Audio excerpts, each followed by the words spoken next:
Ladies and gentlemen, since opening in 2012, the Warner Brothers Studio Tour London, the making of Harry Potter has welcomed millions of visitors from all over the world. The attraction features the actual sets, props, and costumes from the film series and allows visitors to experience from behind the scenes the detailed work of the cast and crew who worked for over 10 years. Check out this video.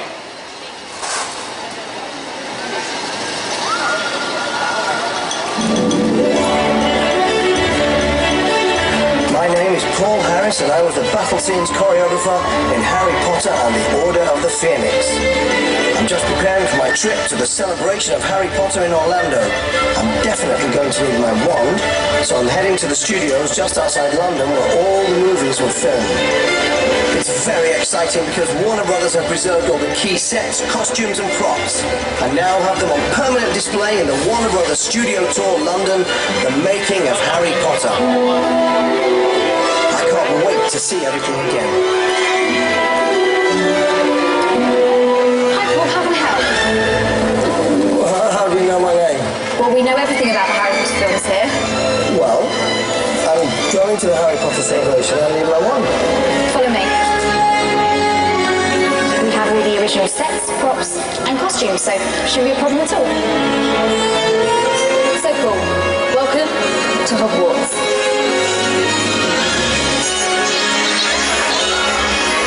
I have a feeling start with When I call you, come off. I shall face the softly. It took the animal trainers over 6 months to train the owls to deliver Wizard Post. And the props department actually created lightweight brooms such as the ones that you've got here, and the owls actually delivered these in the Great Hall. Paul! Come this way, there's so much more to see. Are these the actual props used in the film? Everything was 100% used in the film. It's really amazing. So the Great Hall ceiling is in fact this model that we've got here. Bellatrix's teeth, can you see those? She wore these for filming. Obviously, Bellatrix has spent a lot of time in Azkaban, so I don't think she would have had a toothbrush. Coming up to the Gryffindor boys' dormitory. The staff here are incredible. They're so enthusiastic. Wands. Well, I'm here for my wand. They seem to really enjoy sharing their knowledge. Ones that belong to all the principal cast members. Potions. Yes, indeed. That's absolutely amazing. It's incredible. Green screen played a big part when it came to riding broomsticks. I couldn't resist having a go.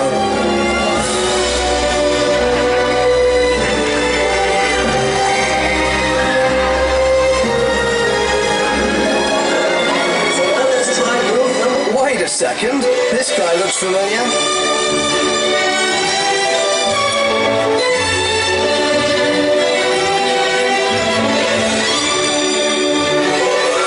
Most of the exterior scenes were actually sets, especially built for the film. And guess what? A lot of them are right here on the back lot.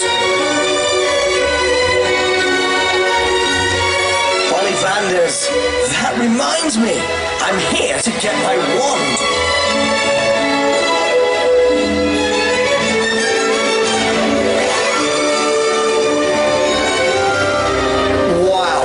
That's a lot of wands. Where am I going to start? Hi Paul, can I help you with anything? Well, I'm looking for my wand, actually. Well, there are quite a few wands in here. There's a wand box for every single cast and crew member that works in the Harry Potter films. That's over 4,000 wands.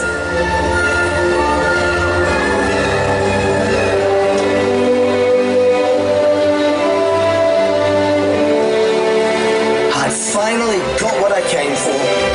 Plus a few things I didn't. This has been a fantastic experience for me and brought back a lot of happy memories. And I wasn't alone. Everyone seemed to be really enjoying this amazing experience. It was amazing. Like, I just saw everything. It was Brilliant. I loved every bit of it. It's amazing. I love it. It's one of these things that I never ever thought I'd get to experience, and I got to experience it. I'll never forget it, like my whole life. Being here really, it just makes you feel as if you're a part of it. It's magical. It's great to know that the Harry Potter film series lives on for all of us, right here where it was all created. Now let me just see if I've still got what it takes.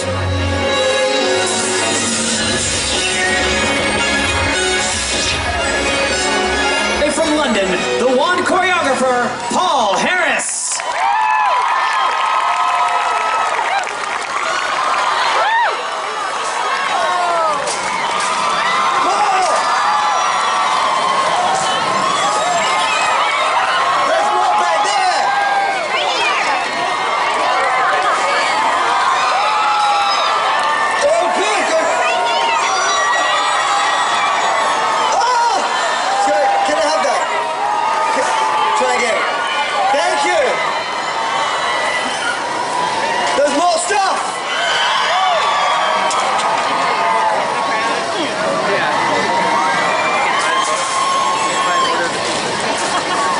Afraid. Oh, good afternoon, everyone. Or good evening, I should say. Hi, well, my name is Paul Harris. I was the choreographer that devised and created the physical language for fighting with the wand that subsequently became known as wand combat. Which apparently makes me the world's only wand combat choreographer. And as such, as you saw at the Warner Brothers studio tour in London, there is an interactive station where people can, you know, duel with me interactively. Oh, and as a point, for those of you that weren't here the other day, a piece of important information from Warner Brothers studio tour London is that from March of this year, the actual steam locomotive that was the Hogwarts Express will be permanently on display as part of the tour. So, well, just to give you a tiny little bit of background about this before I move on with this workshop. By the way, how many of you have been to this workshop before? Okay, a few, so not that many. That's great, actually. Okay. Well, as I mentioned to you, the director David Yates identified when he took over from Order of the Phoenix onwards that a physical language, a grammar for fighting with the wand needed to be created, because up to that point all of the spells that have been delivered have been done so with an accompanying vocalization of the spell. But we knew that what was coming had to have a physical element leading up to some wizards not even needing a wand. For example, at the end of Order of the Phoenix, Voldemort disarms Harry without even a wand. So the question was, what makes someone a better wizard than another? It's not just because they bought a more expensive wand. You know, there had to be some element that made them better than another wizard, and that element was obviously physical. So, to cut a long story very short, David initially asked me to do one movement for one spell from a very intricate storyboard. A storyboard is a set of drawings that's done for a movie which will show a piece of action. And in my case, a choreographer would have to create movements following the storyboard if possible. So I went away and I reread the books and watched all the movies again with a different eye, because this time obviously I knew I was going to be working on them. And I went back and I said to David, I can't do what you want me to do because every spell that J.K. Rowling has written has already been delivered with little or no physical action. But putting all of the circumstances together, who's done magic, who's about to do magic, the scale, the power of the wizard, what I can do is create a language, a technique in the same manner as ballet or kung fu or anything else, a set of positions from which spells could be fired or defended, and providing I can get to all the positions that I need to get to choreographically, then I'm sure it will work. So that is ultimately what happened, and the first example of that was the Veil Rune battle that ended up in the death of Sirius Black and the epic battle between Voldemort and Dumbledore in the atrium. Have you all seen that? Well, something of great significance and something that is was fantastic for me to learn about coming here today is that I have, obviously, as you see, there's another chair set, and so someone who was very significant in this is here with me today, and the reason that she was significant is because the very first spell that was delivered on, or shown being delivered on the storyboard from within my remit was delivered by the character of Luna Lovegood. So ladies and gentlemen, welcome Evanna Lynch!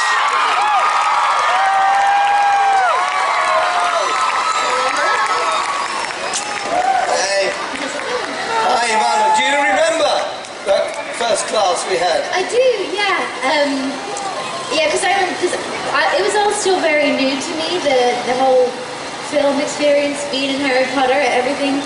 And it was on the call sheet that day, one training, and I was just like, whoa, it's real. This is like, it just was funny because I hadn't imagined that we'd actually have to, because as you say, it wasn't in any of the other films that they had to choreograph anything, so I, as a fan, hadn't even realized that there would be training for this. So yeah, they took me out of tutoring for one training, swapped maths for spells, and yeah, I remember it was like a dance class, and I was delighted because I love dancing.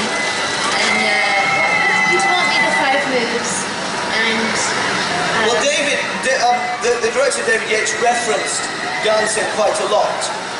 In his mind was the fact that it needed to be, in essence, like graceful and like a ballet. And I remember a phrase that he used was, it's a very kind of British phrase, but he said, they're 600-year-old wizards, they can't be having a punch-up. You know, it has to be beautiful and it has to be aesthetically graceful. And I was very fortunate to have people like you who were so good at it. And you also went to show, because I remember you showed us the moves, but you were like, but you're still a student, you don't have to be that good. Because it had to show like there's development, and each sort of witch and wizard had a different style, and maybe wouldn't be as skilled as a lot of the older ones. Yeah, and that was something else that was very important, that whatever we came up with was personable by each character, so that they could adapt it to the style of movement of their character. Because obviously, characters like Luna or Hermione, they had different ways of moving and different ways of delivering a spell, and so I didn't want to impose upon that. You had, for Dumbledore then, you had a special move, didn't you? So you worked quite extensively with Michael Gambon on developing those moves. Yeah, well, on the storyboard there were 2 drawings that really kind of gave me an into the entire thing. And one of those was the rope of fire. Do you recall that, guy? Yeah. Well, this movement was shown on the storyboard with the character of Dumbledore in this position. And it's almost identical to a dance movement that you normally do with another person, called a rope spin, where you spin the person around your back. And so that gave me a real and Michael obviously delivered that. And the other one was this movement with the shards of glass being fired forward. I took that from a classical Spanish dance movement called banderillas, where it's mimicking the final killing of the bull in a bullfight. So both of those 2 movements were dance related and helped me find the key to it. Did they pick up the moves quickly? Because I know Dumbledore and then Bellatrix and Sirius, they all had quite complicated things. They did. Well, Gary Oldman was quite keen on being involved in the development of it, and he was fantastic and very forthcoming with ideas, and it was just brilliant. But I understand, I want to ask you this, because I haven't had a chance to ask you. I understand that you had sort of say in the choosing of your wand and your earrings, costume. Yeah, because everything they wanted our input, and they really trusted us, and that was always David Yates' outlook on it, that each individual knew their character better than anyone else, so he would never tell you what to do. He would always ask for your input. And yeah, so the wands, they came with a selection of 5 or 6 and laid them out, and I saw this one with the acorns and I picked that. So this has been my wand. This is my wand for number 5 and number 6, and then on number 7 she gets kidnapped. This, I assume, gets snapped, and she gets this other wand, which she uses in battle. And yeah, so I mean that was part of creating the character. That was part of the process that we got to pick things. And like I came to the audition with my earrings, and they liked them, and they asked me to make them. So yeah, it was nice that they gave that much respect, you know, to what you were creating, and that. Then using the things, like using the wand and putting on the outfit and wearing the earrings, it felt like mine. I felt quite settled, yeah. Something I'm going to tell them, which I'm sure they won't know, and Evanna doesn't know that I'm going to tell you, but I am, and that is that Evanna's character came into the series around the time that I was asked to create this, and they told me when I went for a meeting about it, that the character of Luna Lovegood was about to be introduced and that they were going through the casting process, but they had seen, from the first moment they saw her, they knew that they wanted this person to be Luna Lovegood. So, well, Evanna, I understand that we have a pre-selected army. An army, yes. So, those of you with wristbands, can you identify yourselves to our helpers, please? And they will bring you on stage. If you sign a waiver and you're coming, oh my goodness, they look lethal. You're ready for battle, dude. How you doing?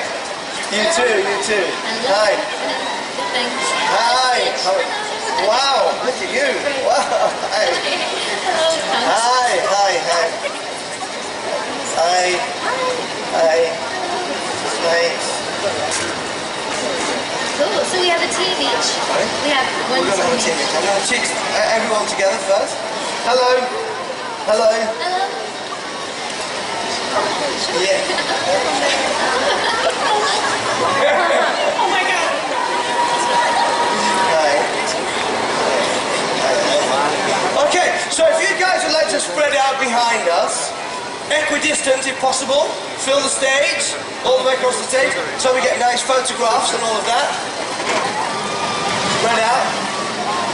You all have wands? Yes. So, what's going to happen? Evanna and I are going to take them, and you. How many people have a wand? How many people can pretend they have a wand? Okay, all those people back there, I can't hear you. Can you pretend you have a wand? Okay, I'll buy that. Right, so I'm going to take them and you through the same training routine, obviously condensed in a few minutes, what we did in a couple of months, as I did with all of the actors. So, the 5 attacking positions and very quickly the 5 defensive positions that we use to fire and defend spells and build the choreography for the Order of the Phoenix and for subsequent battles after that. First position, which I took from second position plie if you've danced before. It's also called horse dance in Chinese Kung Fu. So, bend your knees. Are you all right-handed? No, you're left-handed. It's fine, just everything in reverse, but I'll just say it one way. So, bend your knees, keep your shoulder down, bring the wand above your head, and aim at your target. Now, remember, the crucial thing to remember is that this itself is not touching anything. So your target could be far away. You have to visualize that. And imagination, intention is very important in the language of an actor. Hand above the head. You're going to bring the wand forward of the head, turn the wrist to the right, and whip it back. And the reason for the turning of the wrist, for those of you that were here this morning, is because of the what? Swish and flick, very good. So, hand above the head. Aim at the target. Move 1, action. Good. Now, those of you against the barrier, you're going to have to move back a little bit. I have a question. Is there a particular way to hold your wand? Well, you can hold it how you like, in the same way that you said about David would not impose anything. And the person who asked me that, or who was most particular about that, was Ralph Fiennes, because he had already established as Voldemort that he had a particular way of holding his wand, so it was very important that I didn't change that in any way. So, however you held it as Luna is fine, and I think the key is don't drop it. Hand above the head, aim at your enemy, bring the one forward, action, whip it back. Then, bring your right side through, so you're in either a second position or a lunge. And again, turn it inwards and aim it towards your enemy. So I'm aiming at the sound box over there. And action. Good. So let's go from 1 to 2. How's my team behind? They good? Well, half of them are going to be Evanna's team and half of them are going to be in my team, and we're going to battle it out shortly. Hand above the head. 1, action. Right side through. 2, hold it there. Now, stay in plie, don't fall over. It's very early for alcohol. Turn, bring your left side through and keep your left arm, in your case your right arm, low across the body to protect your center, and bring the spell forward and low. Crucially, don't stab because it won't do anything. Also, the thing that you guys probably can't hear is that Paul's wand actually makes a switch sound, so you really have to put like energy into it. I still can't do it, but you should try. This way. So you're in plie, your knees are bent. They're angled inwards, so you're very grounded. Because if a spell hits you, if you're powerful enough as a wizard, you could deflect it, either with your wand, or if you're really powerful, with your arm. But it would be like a bullet hitting you. Your body would be knocked off balance. So bring your knees inwards and really anchor yourself. There. Okay. From this position, this was very important because it was on the storyboard. Hermione had a shot that she fired behind her. So you're going to turn to the right, this way, fire the spell behind you that way. Now make sure that you aim, very good, but you shot your friend there. Aim at them, aim at them, that's it, good. So fire the spell behind you, and then continue to turn to the right, and bring the wand behind your back. A sneaky little Death Eater shot. Yeah, oh that's cool, I like that. So the last 3 movements together, position 3, we're in plie, with this turned inwards, aiming, well I'm aiming at Emily right now. So from there, you turn your body to the right, you fire the one behind you, you keep turning to the right, and you fire the one behind your back. So we have 5 movements there. What's going on here? Move back, take part. Here we go, stand by, position 1. Hand above the head. Bring the wand forward. 1. Right side through. 2. Left side through. 3. Back to the target. 4. Turn your body. 5. Okay. Right. Let me see how many people in this segment were doing it. How many people in this segment were doing it? Aim at each other. Let me have a look. Here we go. So position 1. Evanna, you lead that group. And so from here, you're my team. From there, you're Evanna's team. So come behind me. And go behind Evanna.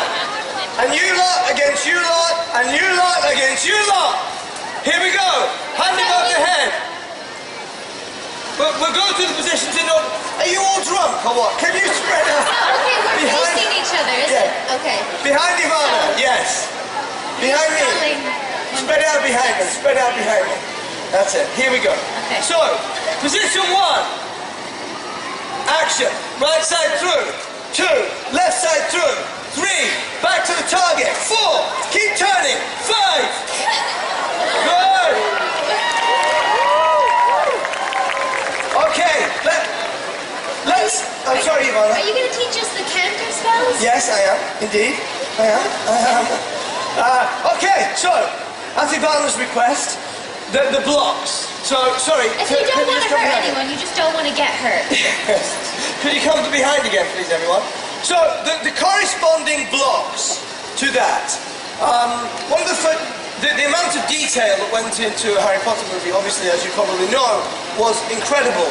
And the detail that people went to, and the special effects department was unbelievable. And one of the first things that I was asked was, what did I think would constitute wand shrapnel? So, which was a question I've never really thought of before, but I had to. And that's because, obviously, the whole point is that one wand is able to block a spell coming from another wand. So, the corresponding blocks are, if the spell is coming high to your head, you can knock the spell away high to the right, that way. But keep the wand parallel, so it's not like kind of waving about. Quite firm, this way. And you, Paul, you said something about a stop, like rather than going continuing Yes. in tennis or something. Yeah, there should be a finality to your movement because something has hit. Your wand has hit something that's coming at it. So a finite movement. And then to the left, high left. Then low right, protect your center. And low left. So funky. I love it, I love it.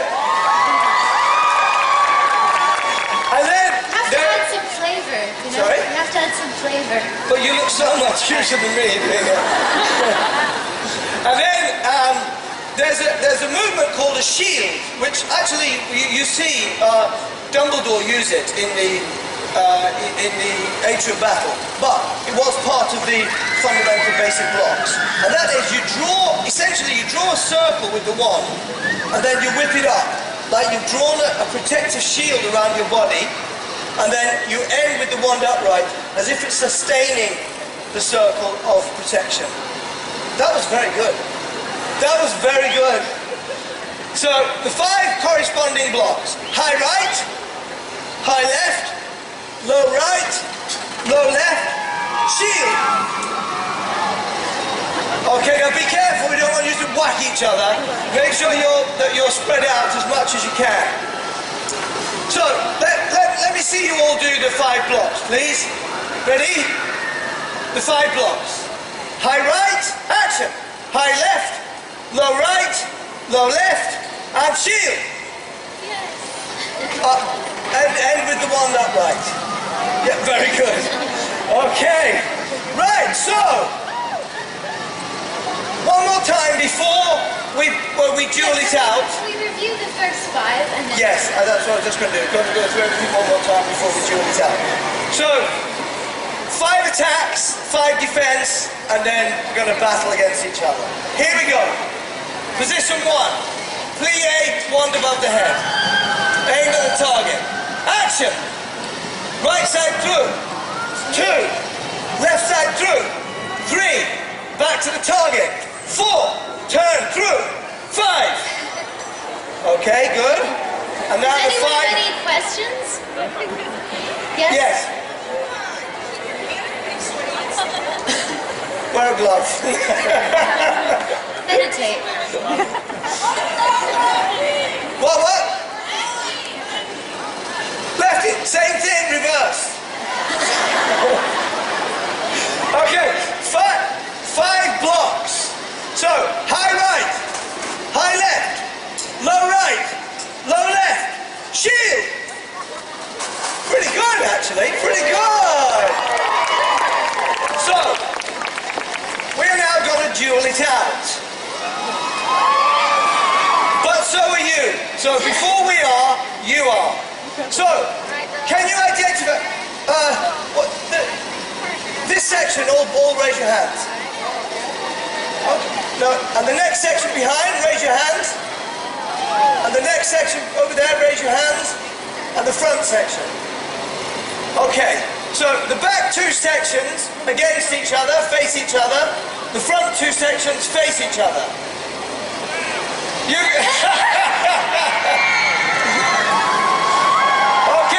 my team behind me, Evanna's team behind her. So before we do an improvised battle, we're going to go through those 10 movements one more time.